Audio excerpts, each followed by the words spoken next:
UFC Fight Night Macau, Yan versus Figueiredo just took place, and I'm going to go through the entire card, starting with the early prelims, ending with the main events, giving my reaction and breakdown to every single fight on the card, starting with...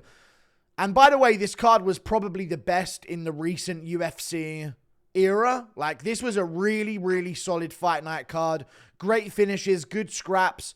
We're going to start straight away with the early prelim opener of Hayasaya Mahashate versus Nicholas Motta. I went with Nicholas Motta as an underdog. No one went with him to win this fight other than me. I was correct. I said he would be a little bit too gritty for Mahashate. I thought Mahashate wasn't the best in terms of striking defense. I thought his chin was a little bit suspect.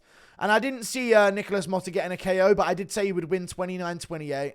Round 2 wasn't the best for him. Mahashate outlanded him quite a bit, but he ended up dropping Mahashate at the end of round 1 with a really good shot after he followed up on a combination and dropped him at the end of the first. But Mahashate survives the round. Obviously, that round now goes to Nicholas Motta. And then in round 3, he dropped him really badly as well with a big right hand over the top, putting down Mahashate and going for a finish that he didn't quite get. And then at the end of the round, they start throwing down, and Motta has way better inside work in the boxing, and even at range when they were throwing straight punches, Motta just seemed to be getting the better of it whenever they did go back and forth. So good job, Nicholas Motta. Some knockdowns here and there. Really fun fight. We move on. Long Xiao versus Quang. This was actually a sick fight. Now, the numbers don't really do it justice. They were landing on each other quite a bit in this fight. Both guys going back and forth. Quang was doing good, but Xiao just seemed to have more dog in him. Okay, I picked Quang to win this fight. I thought he would be a little bit more technical and have a larger finishing potential. But Long Xiao, he's a gritty guy. Pushed it, kept getting in Quang's face, ending all of the combinations with more than Quang would. They both go into a 1 or 2 shot exchange. And then Long Xiao would be throwing an extra 3 and 4 at the end of it. So that was sort of the advantage he had. Eventually getting a nasty KO win in the 3rd round, putting down Quang and then finishing him off afterwards. Nasty win by Long Xiao. Another great fight on the card. Another great finish. Well, the first great finish of the card, but there were some really good ones moving forward. Now, we move on. Lona Kavanagh versus Jose Ochoa. Now, Lona Kavanagh, I was expecting him to have the highlight reel KO of the card, because he's known for his highlight reel KOs.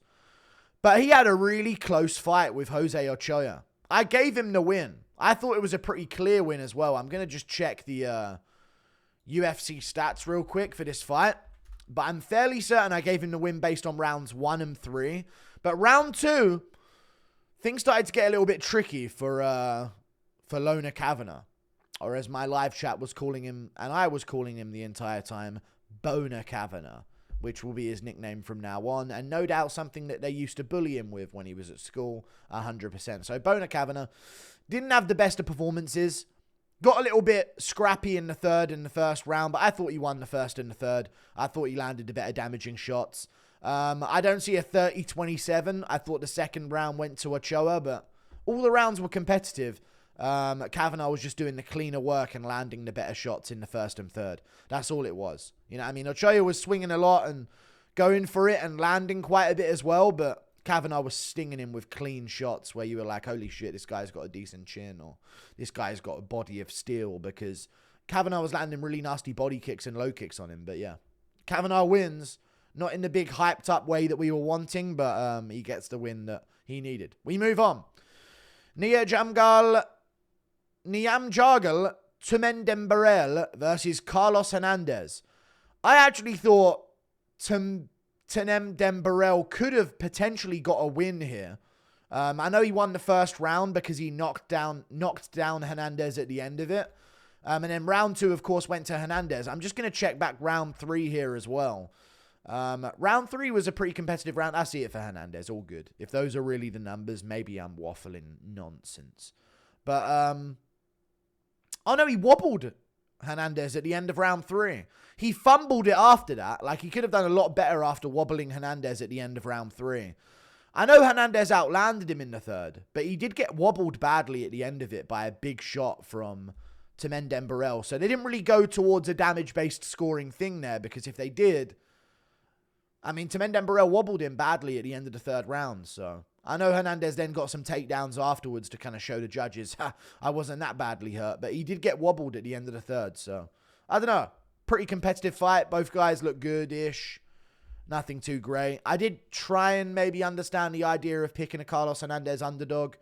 It was in my prediction video. I was discussing the idea of picking him to win, but I just never ended up doing it. So another undefeated guy loses, dude. Carlos Hernandez holds the gates and keeps his career. Let's be honest. We move on. Ming versus Feng Xiaocan. I want to make jokes about this, but she might be dead. I don't... That's not an over-exaggeration either. I haven't heard of, like, any update that they've given. I'm going to check it now on the ESPN MMA. Surely there'd be something saying, she's alive, guys. We just got her back from the hospital. Everything's going to be good. Oh, my God. Cong Wang got fraud checked. That's so sad. No update. I'm sure she's alive. I'm sure she's fine. Surely she's fine. She was responding on the canvas, but she got really badly head kick KO'd. And the worst part about it was not the amount of damage that she took, of course, and how long she was on the canvas for, which was for a worrying amount of time. But the worrying part was, and the saddest part, she was up 2 rounds, in my opinion. I thought she was up 2 rounds, very clearly winning the fight as it was going on. I had her picked to win, so I was kind of annoyed with the fact that she got KO'd, but then it turned into worry, as she wasn't getting back up for a very long time after it happened. So it was an interesting one, but yeah, I ended up going against that pick, and Ming head kicked the fuck out of her in the 3rd round. It was just Feng Xiaonan stuffing the takedowns early, reversing a takedown early as well, and just getting the better of things on the feet for the entire fight until that one head kick from a 5'1" Ming, who knows decently good English as well, so good job to her. But yeah, she threw a good head kick and it landed in it. Flatline KO'd Feng Xiaocan, and it was probably one of the best KOs of the year. So really good job from her. We move on. Kiru Sahota versus Dong Hyun Choi. Dong Hyun Choi. Nasty KO in round 1. Overhand over the top. Sleeps Kiru Sahota. It's tough, man. I'm just not going to pick him to win fights. No offense, but it's tough, man. He gets slept. He had a decent record going in, 12-2. Kiru Sahota, no doubt wanted to plot out a career for himself and all that. And, you know, people were getting behind him in the build-up. And he's, you know, he's finally getting his UFC debut. And he's been going hard on a regional scene and beating some iffy opponents, losing to anyone half decent. But just gets absolutely chinned in his debut by Dong Hyun Choi and put away early and easy in the debut. So yeah, I picked Dong Hyun Choi by KO, and he got the job done by KO. We move on. Up the card, Zhang Jiliisi versus Yu Sung Young or Yu Su Young. I went with Jiliisi. Wasn't the best of picks. Yu Su Young was able to out-grapple him in moments, and Jiliisi would have moments on the feet where you're like, okay, this guy's better on the feet. He's better at causing damage on the feet at range than Yu Su Young. But eventually Yu Su Young would get a takedown and just ride out the rest of the round on top. And it was a pretty shit fight, to be honest with you, between the two of them. But yeah, that's what happened in the fight. Takedowns for Yu Su Young, and Jiliisi got a takedown at the end of the fight. Showed that he could do it, but just never did that before. I don't know why he waited so long to do that, but yeah, it wasn't a good performance from him. Wasn't the best at all. We move on to the main card. Zhang Mingyang versus Ozzy Diaz. Zhang Mingyang is putting together some wins. Now, it is Ozzy Diaz, and he looks like a Zen-picked Martin Bidet. I get it. But Zhang Mingyang is like consistently knocking people out now. I think that's 3 in a row that he's put out cold in his UFC career so far. And he did put out Ozzy Diaz badly in the first round. Puts him down, puts him out. Nasty work. Got a KO over Ribeiro before that. And then, oh, is that his only UFC KO? I guess he must have got a KO on the Contender Series. I've seen him in a UFC environment 3 times get a KO. Yes, he won on a Contender Series as well. Okay, so that's 3. Contender Series KO win. Nasty KO win in his debut against a dangerous guy in Ribeiro. And then a fat layup in Ozzy Diaz. He puts him out as well. Nasty stuff from Zhang Mingyang. Puts down Ozzy Diaz. Follow-up shots. Put him out. Disgusting. Nasty KO. Performance bonus for sure. And he's got some hype. You know, he was screaming on the mic. He was hyping things up. And, yeah, China has a winning male UFC fighter. This is groundbreaking stuff. It took ages to get it, but we have a winning Chinese male UFC fighter. And Zhang Mingyang, light heavyweight, is the division that it's going to be happening in. So we'll see what happens to him moving forwards. Hopefully he gets to jump up the rankings. We move on. Volkan Oezdemir versus Carlos Ulberg. Ulberg won. I thought this was a very close fight. Now, everybody saw this fight to Ulberg but me. I saw it for Ulberg, sorry. But everybody was saying, what? 30-27 Ulberg all day. And I'm just like, okay, I'm arguing with gay CKB fans. And I'm not going to be able to get the bottom of this, to the bottom of it with them because they're not going to see logic. Oezdemir won round 1 very clearly. Outlanded Ulberg and landed the better shots. Low kicks were massive for Oezdemir, but he started to not throw them as much as the fight went on. Round 2 is a very close round. Ulberg on like visuals, I can get scoring the fight to him because he landed some shots on the guard that would like knock Oezdemir off balance.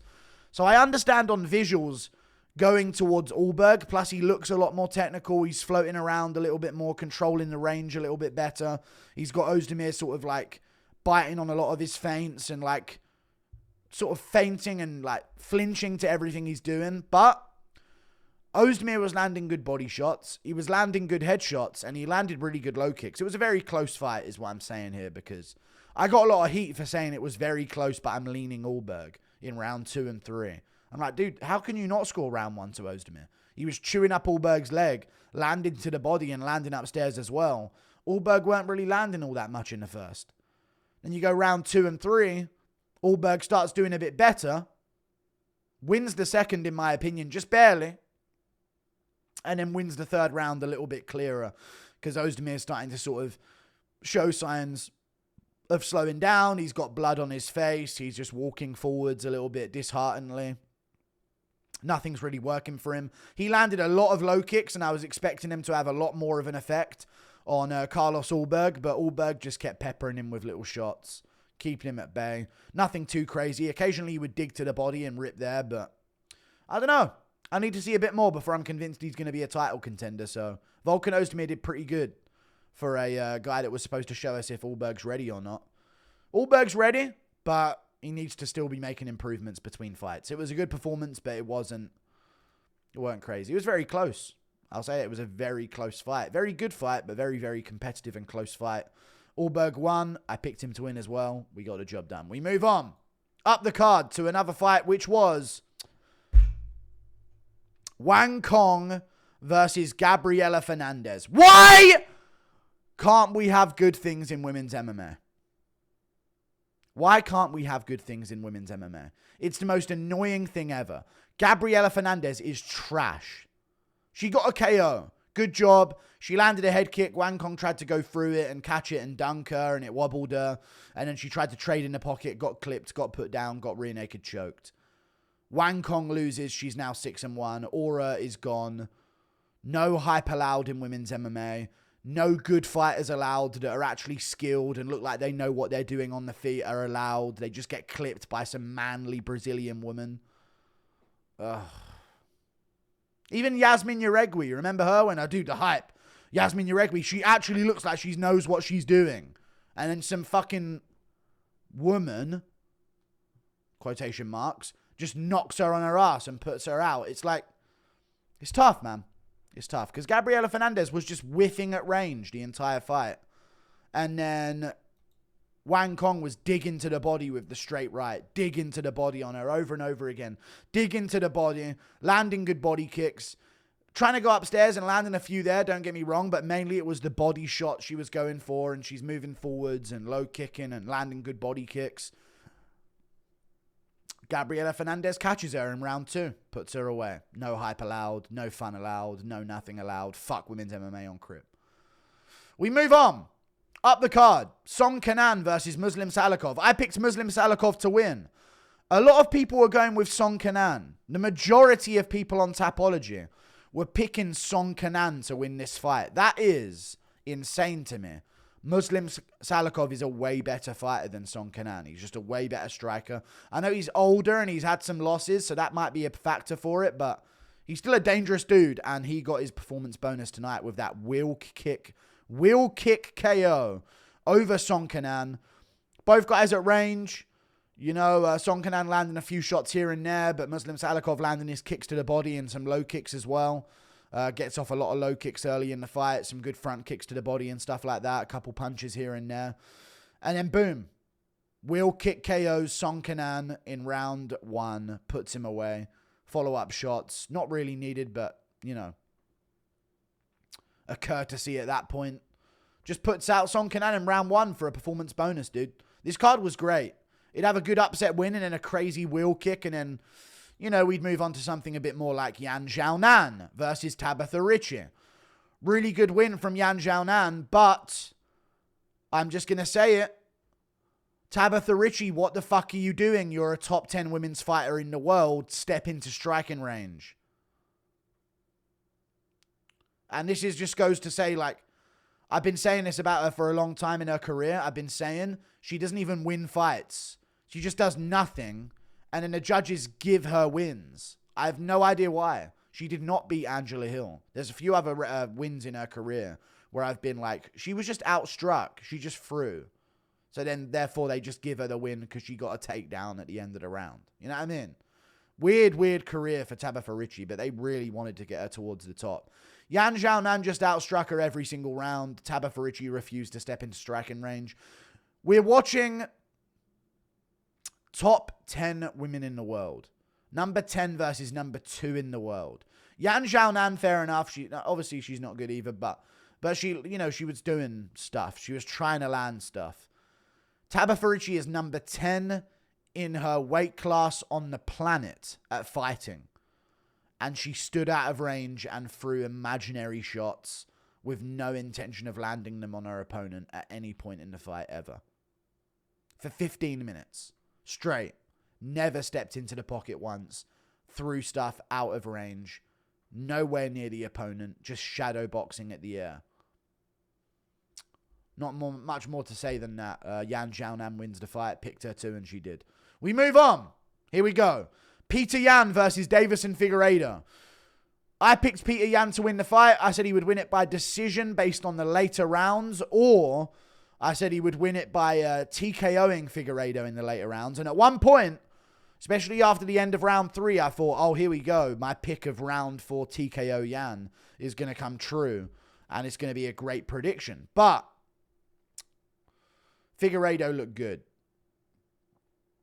Figueiredo looked really good. He didn't land too many, and this wasn't like a crazy volume-heavy fight, but they were picking their shots against each other and going at it. They were going at it.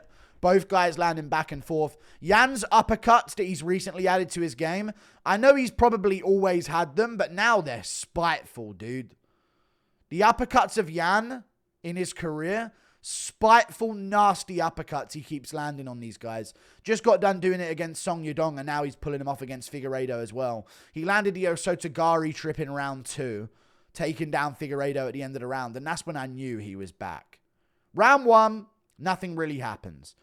Both guys striking on the feet. Yan is minorly out-striking Figueiredo with some low kicks. They were there for him the whole fight.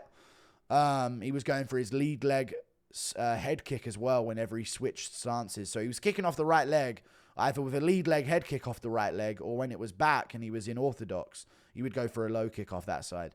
But yeah, round 1, they're both striking. Yan outstrikes him a little bit. Figueiredo gets a takedown on Yan. Inside trip, tricky work. Good job by Figueiredo. He's trying to look towards the back, but Yan's not letting him have it. Yan is making sure that he's not got full control of him, and he's trying to find a position to where he can spin out and end up on top. Eventually, he does. He has 2-on-1 wrist control. Figueiredo's looking for the back, but Yan gets his hips to the side and gets him free. spins it round, ends up on top, and just sort of pitter-patters away the rest of the round, landing a few shots here and there. Yan wins the round. Round 2. I thought Yan could have won every round, by the way, but there were like round 4, you got knocked off balance. I thought he could have lost that round either way. Round 2, Yan picks it up, outlands Figueiredo clearly, 32-10. People are in my chat saying Figgy won the round. I don't know what is wrong with the UFC community recently, but they are really being dumb in the way they score fights. This could have been 50-45. Very close rounds. Round 4 was very close. Round 3 was pretty competitive as well, but Yan started picking it up towards the end. You have to go with Yan in round 3. Round 2, he outlanded him 32-10 on significant strikes, and it's not like Figueiredo was wobbling him. Figueiredo landed a couple good shots, nothing too clean to the head. Landed some good body kicks, though, and his body punches were huge in this fight, and if he did it a bit more, maybe he could have broken Yan a little earlier in the fight and started to have a bit more success, but Yan started picking up the pace, man. You can't let Yan get ahead in a fight. And Merab was good, even though he can't strike and he can't do jiu-jitsu or he can't do anything good. He just shoots takedowns over and over again, despite no UFC fighter in UFC history being able to do that. He can shoot 50 in a 25-minute fight, which is one every 30 seconds, and fail it against a guy like Petr Yan, which is insane. But he can do that. So he beats Yan. But Yan is dangerous, dude. To anyone else who has normal levels of cardio, I guess they're just not running as much as Merab. I don't know what's going on there. But, yeah, crazy that Merab can do stuff that... You get a guy shooting a few takedowns in a round and you don't get him. They start gassing out. You know what I mean? Merab just professionally fails them. It's insane. But, yeah, Deiveson Figueiredo did well to keep up. Landed good body kicks as the fight went on. I think he landed a head kick at one point later on. A couple good body shots, but Yan, the body work, the trips he was going for, always keeping Figueiredo off balance. Low kicks landing non-stop on both legs, so Figueiredo couldn't have a safe one to put back. Body kicks from Yan, wrapping across the body of Figueiredo, and then, dude, great performance by Yan. Great performance. Uppercuts, the straight left, everything, dude. He was landing everything. All of his shots were landing. Some of the hooks weren't. His jab weren't popping. But he didn't want to be on the jab, so Figueiredo can just slip on the inside and rip a right hand over the top. That's what Figueiredo loves to do. So I get not throwing the jab as much, but... Dude, those uppercuts are nasty from Yan. He, like, covers the top of the head and then rips an uppercut up the middle. And he's got shorter arms for the division, so he can like, tuck an uppercut in a lot closer than you think he can. So you'll be head-to-head with Yan in the clinch, both of you resting on each other's guards. And he'll rip an uppercut up the middle and just cuff it through when you don't think it's going to be able to slip up there, and he does. Gets it off. Clean round 1, grappled well, and then that set the tone for the rest of the fight, dude. Figueiredo realizing he had to stay on the feet. Was tough for him. Very tough. Round 2, he picks up. Round 3, starts battering Figueiredo at the end of it. Round 4, he has a good round, but Figgy does well, landing to the body, and even looks like he could have dropped Yan at one point, but he was more off balance. But I get why some people would say, Figueiredo's round 4. And then round 5, Yan just picks it up again. Very competitive early on. Figueiredo still landing a lot of good shots. And his chin is insane, by the way. Yan was landing spinning back fists. He ate a flush Petr Yan head kick without a mouth guard, Figueiredo, and just ate it and kept going. So... Guy's chin is insane.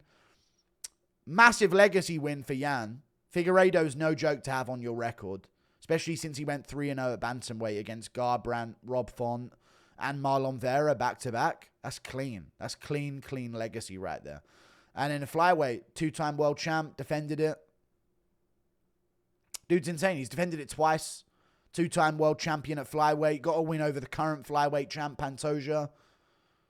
Great win for Yan. If Figueiredo would have got that, I'd be demanding a title shot against Merab.